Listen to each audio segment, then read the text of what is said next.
अस्सलाम वालेकुम जी। आज के व्लॉग में बात करते हैं कि जो हमारी गन्ने की वैरायटी है CP 77-400, ये वाला पीछे वाला हमारा प्लाट जो है वो CP 77-400 ये प्लाट है। और इसमें कुछ खूबियाँ भी हैं, कुछ खामियाँ भी हैं।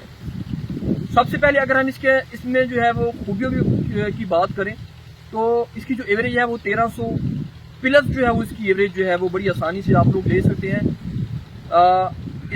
इसमें ये होना चाहिए कि आपकी जो ज़मीन है वो ज़मीन आपकी टॉप क्लास होनी चाहिए और खादों का इंतखाब आपका सही तरीके से होना चाहिए। उसके अलावा इसमें कुछ खामियां ये है कि ये जो CP 77-400 है, ये इसकी अच्छी एवरेज लेने के लिए इसका जो बेस्ट टाइम है वो 15 फरवरी से 15 से 20 मार्च तक इसका बहुत अच्छा टाइम है काश्त करने का। और इस दौरान अगर हम ये वैरायटी काश्त करते हैं तो फिर हमें जो है वो इसकी एवरेज लेने में बहुत ही आसानी पैदा होगी। अगर इसको हम मार्च के बाद हम इसको लगाते हैं या गंदम के बाद इसको हम लगाने की कोशिश करते हैं तो हम मुकम्मल तरह से फेल होंगे, हमारी गन्ने की एवरेज नहीं आएगी। उसके अलावा इस CP 77-400 वैरायटी में बोरर का हमला बहुत ज़्यादा होता है, पानी की ज़रूरत इसको ज़्यादा पड़ती है। इसका गन्ना जो है वो 234 की तरह आपको मिलेगा, वाइट कलर में आपको मिलेगा इसका गन्ना।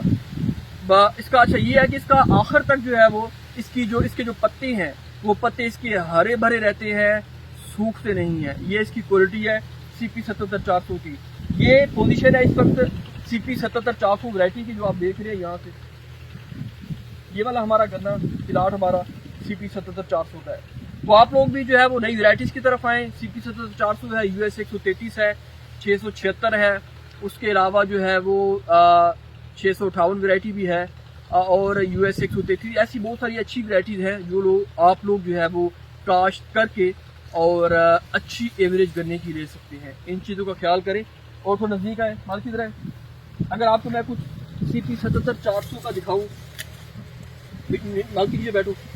ये जो है पोजीशन है इस वक्त CP 77-400 गन्ना है।